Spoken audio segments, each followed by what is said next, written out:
Os shows dele, eu vou cravar, se ele não gostar, processe, Oruan, processa. O show dele é usado sim para lavar dinheiro, como também é o pose do rodo. A esquerda psolista resolveu, de maneira desbragada, sem nenhuma vergonha, não apenas defendê-lo, mas propor agir politicamente junto a ele. Dado que o Oruan vem tentando se converter em liderança política, e como ele pretende ser liderança política, a esquerda quer que esteja com ele, natural, né? A esquerda enxerga ele como uma espécie de um porta-voz das periferias, um porta-voz das favelas, um cara que representa os moradores das favelas na luta contra o Estado opressor. E é muito legal que a gente viu comentaristas de esquerda, né? Tem um cara, deixa eu te comentar, o Riso me mostrou dele, né? Tem um cara que chama João Caetano, não sei o quê. E eu pouco tinha visto o conteúdo dele, mas ele é um sujeito que, quando eu vejo as pessoas falando, eu falo, olha, toda vez que eu vou opinar em redes sociais sobre um tema, eu aguardo, eu nem estudo o tema, e eu aguardo o João Caetano se pronunciar. E aí, tão logo ele der a opinião dele, eu vou dar a opinião contrária, que vai ser a opinião mais correta de todas, né? Então, aconteceu isso comigo. Esse tal de João Caetano tava lá, avisando a direita, né, que é a direita que vive, né, de humilhar e colocar na marginalidade as pessoas mais pobres, ela vai ter que lidar agora com uma nova liderança, né, que é o Oruan. E veja só, esse é o post do cara, ó. O Oruan está se tornando politicamente relevante, e aí sim a direita vai começar a ter medo, porque ele capitaliza sobre pautas em que o cerne da atuação da direita fluminense hoje depende, como chacina em favelas. Sim, assim, a construção da direita é chacina em favelas, né? A própria direita criou esse monstro e não vai conseguir segurar, né? Primeira coisa, a ideia de reduzir o seu adversário, a estratégia do seu adversário, a propaganda que você quer fazer dele, né? Falar que o programa da direita brasileira é chacinar favelados é de uma estupidez atroz, tá? Você pode até falar, a direita não é empática, a direita não sei... Pô, faça essa crítica. Isso aí assim, é uma caricatura bem da... né? Pô, sim, a direita está muito focada em chacinar pessoas. E quando não percebe que várias expressões daquilo que se chama de direita brasileira já estão na favela, né? Uma das coisas mais claras é o discurso evangélico. As favelas, naturalmente, ainda votam mais no centrão do que qualquer outra coisa, porque o centrão se vive da compra de voto, né? Então, é natural que qualquer lugar mais pobre que tenha compra de votos tenha mais presença do centrão. A gente tem até um estudo sobre isso na Valete. Mas tem esquerda, tem direita, tem tudo ali. E a direita, enfim, pode muito bem sustentar, esse é o nosso exemplo, mas assim, eu não vou jogar pro bolsonarismo, que o bolsonarismo vive de fazer um discurso na prática sobre chacina em favela, vamos chacinar os favelados. Não, cara, a direita não precisa sustentar esse discurso e não sustenta esse discurso. Isso é mais uma caricatura que é pintada para demonizar o seu adversário. Agora, a direita, né, argumentava que a esquerda era passadora de pano para crime, leniente com o crime organizado e com o tráfico de drogas. E a esquerda psolista sim é.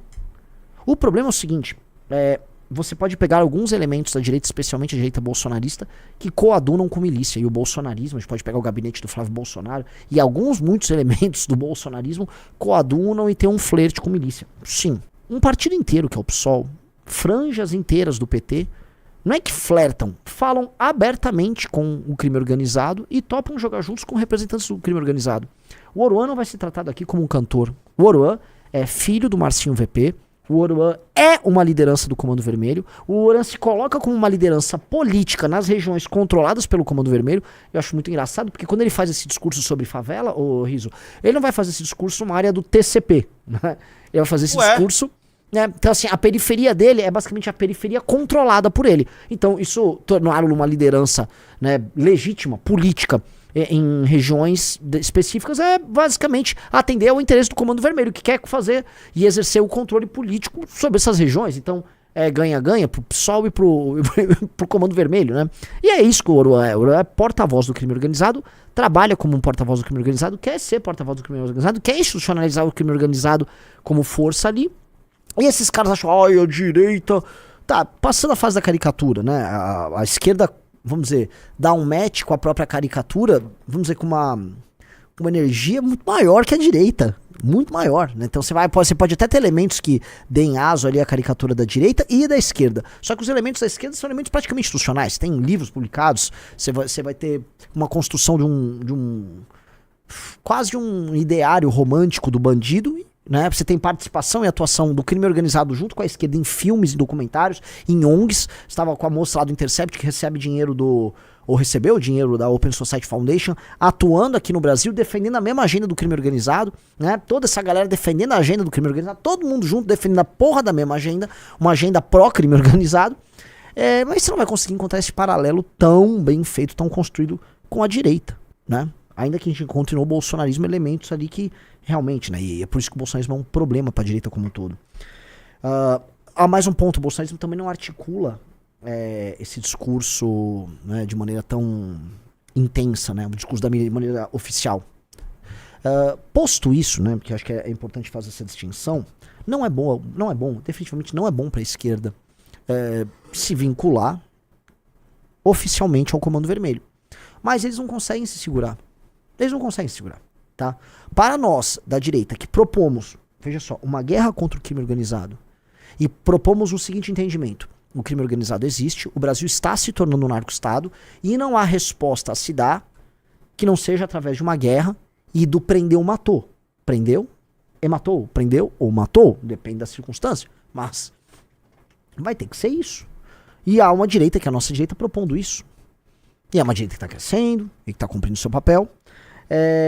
E que acha importante que a gente tire esse véu de hipocrisia, né, criando, vamos dizer, uma espécie de um sistema de relações válido, porém impossível, entre crime, né, entre bandidagem e Estado.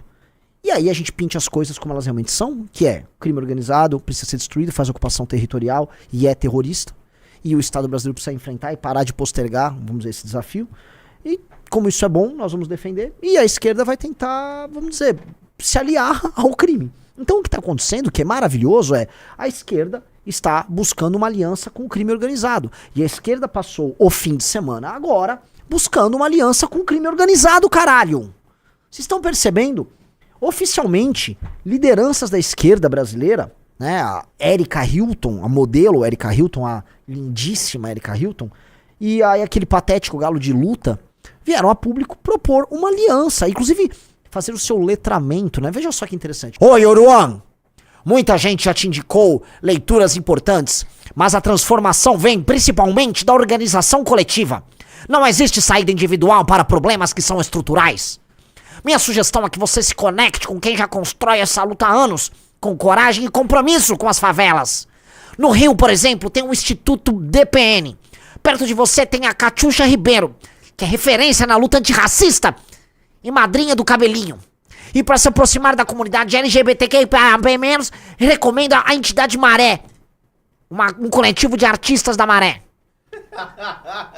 E sobretudo, tem um movimento de mães e familiares de vítimas da violência do Estado, que é um dos pilares mais fortes e verdadeiros dessa luta, como Mães de Manguinhos no Instagram. Tudo isso é organização popular. É fazer revolução com o pé no chão. Se quiser construir junto, tô por aqui. De verdade. Estamos juntos.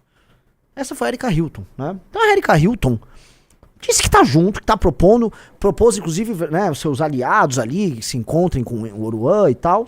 Então veja, ela está propondo uma aliança com o filho do Marcinho VP, membro do Comando Vermelho, para atuação política dele junto a eles. Veja, o Oruan não surgiu sozinho. O Oruan, ele não é, vamos dizer, um sujeito que brotou assim, ele não brotou.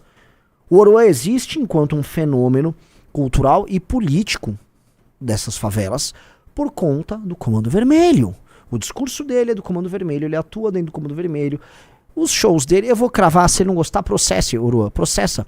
O show dele é usado sim para lavar dinheiro, como também é o Pose do Rodo. Bom, ele participa em shows que o Pose do Rodo participa, e os shows do Pose do Rodo são lavagem de dinheiro do Comando Vermelho. Ele escondia na casa dele, foragido do Comando Vermelho. Ele é o quê? Ele é membro do Comando Vermelho. Tá? Ele tem tatuado o assassino? Ele tem tatuado no corpo dele o assassino, né? O Tim Lopes, o assassino do Tim Lopes, que é o Elias Maluco, e o pai dele. Lembrando, tá, acharam, né? A galera recuperou um tweet de 2017 do Oruan, tirando sarro do Tim Lopes, que morreu. É só pegar ali, tá? O DRT, tem um tweet de 2017 do Oruan tirando só sarro do Tim Lopes. Ah, mas que absurdo! Hora de nos unirmos. As trans mulheres, os transgêneros, todos nós vamos nos unir, junto com o Oruan e o Comando Vermelho, todas as trans, todos os lésbicas, todos os LGBTQIPN, mais. Todas nós nos uniremos e vocês vão ter que aturar modelo trans sem na passarela, com o Comando Vermelho sem na passarela. É isso, né? No que... lembraram, resgataram esse tweet de 2017. Que confusão foi essa? Latim Lopes. Que confusão foi essa, meu querido? Você está se referindo ao quê? Né? Ao esquartejamento, à tortura em vida?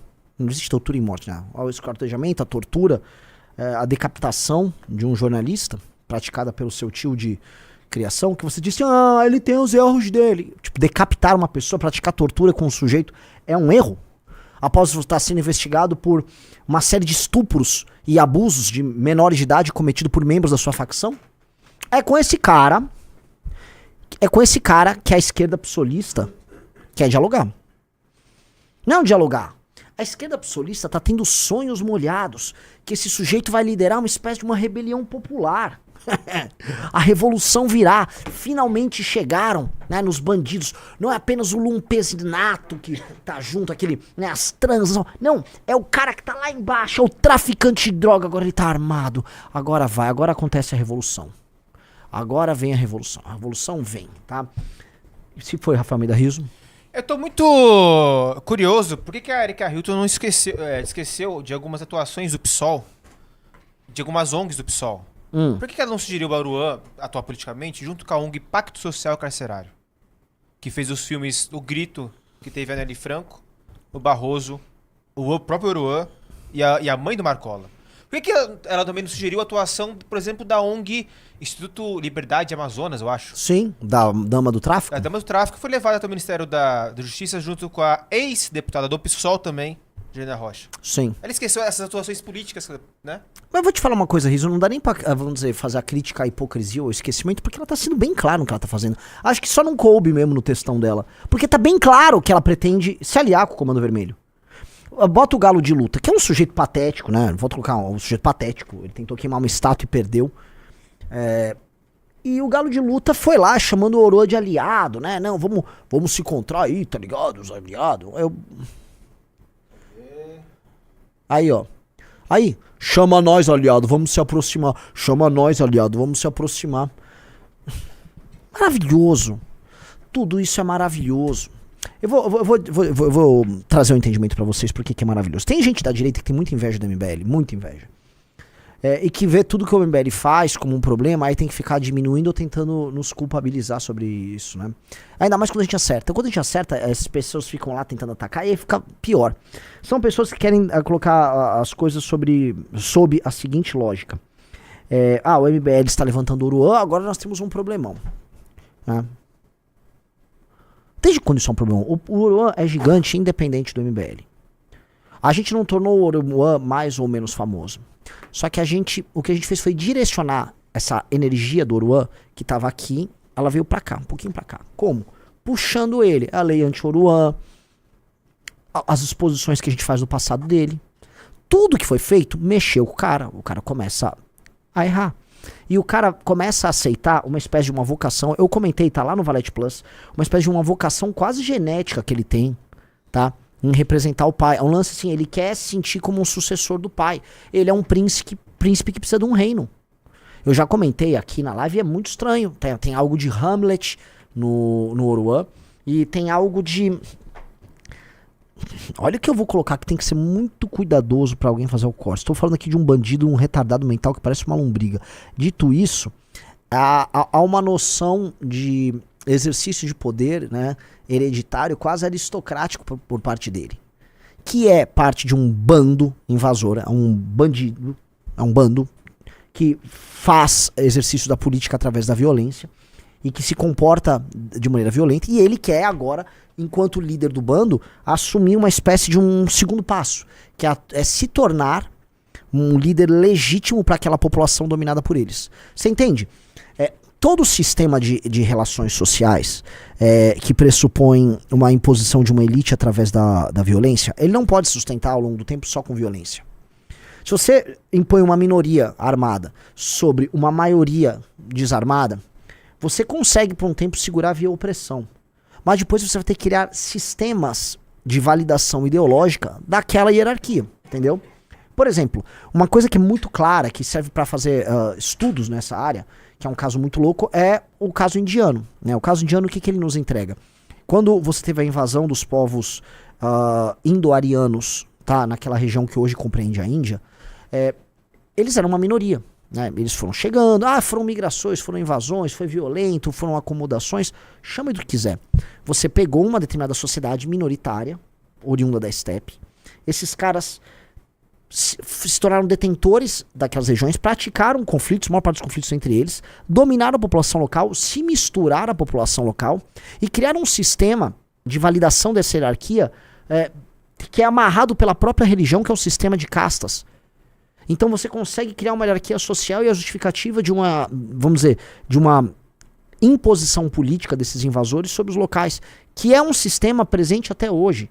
Isso é algo que aconteceu provavelmente por volta ano 1100, 1300 a.C. E isso existe, né? Isso está válido até hoje, 2025 depois de Cristo. São praticamente 3.000 anos de persistência. Tá? É muito tempo.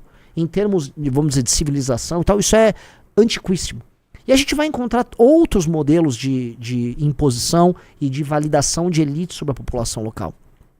Quando você faz esse paralelo com a história, o que você tem ali? O Oruan, né, um grupo, né, que pode até ser oriundo, né, ele não é um invasor específico, ele não veio de fora e se impôs lá, mas eles se tornam uma elite dominante dentro de uma comunidade, implantam um terror, mas surge um soft power e depois começa a surgir uma ideologia que justifique. E agora ele se coloca como um representante não apenas do interesse do topo do grupo de banditismo, mas do interesse da comunidade como um todo. Aí ele se torna um líder holístico, tá? Então o Oruan ele daria um salto de liderança, se comportando como um representante dos interesses da comunidade contra o Estado opressor, tá? Que seria, vamos dizer, se não algo completamente novo, porque existe toda a mitologia do traficante como um amigo do morador da favela em detrimento do Estado que abandona, o que não é verdade, mas enfim, já é parte da implementação da ideologia. Ele daria um salto, né, um salto concreto em que ele se torna um líder político mesmo. E esse vídeo que ele tá ali com os caras fazendo isso, esse vídeo tem a cara desse shift, dessa mudança. Vamos fazer a análise desse vídeo aí.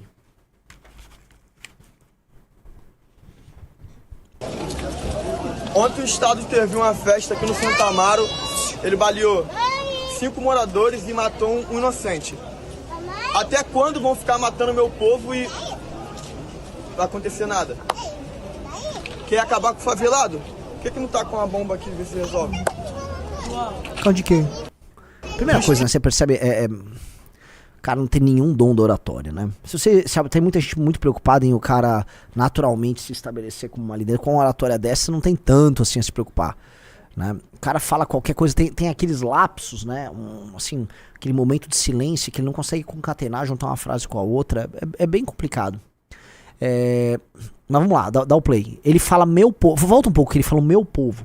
Você entende? Ele não está aí, ó, veja só a imagem. Não é uma imagem em que a autoridade dele é validada através das armas, né? Todas as festas e toda a mitologia que é criada por eles, inclusive nas músicas, é construída junto com as armas. A arma, o arsenal bélico e a riqueza. Aí ele não tá nessa vibe. Ele tá com crianças, tá? Ainda tem um clima meio lúdico de festa junina, tem as bandeirolas ali em cima, e tem as pessoas e as famílias ali endossando ele como líder, e a presença muito forte de crianças. Aí tá lá a Justiça, Eros, faixas e cartazes claramente feitos no mesmo lugar, ou seja, não foi exatamente tão espontâneo assim. Alguém mandou fazer essas faixas, foi um morador ou foi o próprio Lula pra gravar o vídeo? Não sei. Joga a pergunta aqui no ar, mas vamos ouvir ele de novo. Até quando vão ficar matando meu povo e não vai acontecer nada? Quer acabar com o favelado? Por que não tá com a bomba aqui, ver se resolve? Justiça. Mas só quer justiça. Justiça! Justiça! Justiça! Justiça! como eu disse, assim, o Oruan, você não vai esperar inteligência dele, tá? O raciocínio dele lento, a baixa inteligência verbal dele denota um cara que não é capaz de lidar com situações e operações complexas. Em certa medida, ele não é apenas fruto do meio, ele é também fruto das próprias dificuldades, né? Mas mesmo sendo muito burro e muito primitivo, este algo mais que é profundamente humano, tá? Que é arquetípico, que é a ideia de se comportar como um príncipe, de honrar o pai e todas essas coisas que são primordiais e que antecedem qualquer coisa, tão presente nele. Então, ele vai exercer esta, abre aspas, nobreza, fecha aspas, da maneira mais primitiva, tosca e rudimentar possível. E sim, é uma mudança na atuação dele, tá? E é uma mudança se colocando como essa liderança que cuida das pessoas. Então veja, ele está fazendo isso hoje. Semana passada, na soltura do Poço do Rodo, ele já estava pulando, né, em cima de um ônibus, né? Aí um cara lutou contra o policial para evitar que ele fosse detido. Então ele estava ali na ação, ou seja, ele estava exercendo a violência e cultuando ali a festa da soltura do seu guerreiro, do seu clã ali, que era o Poço do Rodo. E aí agora ele vai e se comporta como um cuidador, né? São dois perfis do cara ali. Em resumo, se comporta como liderança política do tráfico, sim.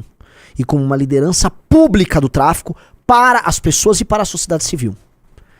Ele, que é parte deste aparato de propaganda do tráfico, está tendo essa metamorfose em que ele não é agora um cantor. Ele não está se comportando como cantor. E veja só, a desculpa dele e de todo mundo que apoia ele é que, não, ele é um cantor, tá fazendo a arte dele. Que momento ele tá fazendo a arte aí? Tudo aí que ele tá fazendo é ser um agente político que cuida dos interesses do Comando Vermelho nos territórios do Comando Vermelho ou para com os comandados pelo Comando Vermelho. Isso é uma das melhores coisas que a gente pode observar. Cai o véu de hipocrisia. E eu volto a colocar, nesse sistema de relações sociais, como o carioca, absolutamente inviável, as tais relações entre morro e asfalto, justamente essas pessoas que foram desde o final do Império, desde o começo da República, desde o processo de urbanização do Rio, enviadas para os morros, alienadas de tudo, essas regiões pobres, carentes, todo esse processo histórico que é inviável e que ficou sendo escondido para manter de pé a aura, o mito do Rio, cidade maravilhosa. O Rio não é maravilhoso. O Rio é um inferno. O Rio é um inferno. O Rio não tem nada de maravilhoso.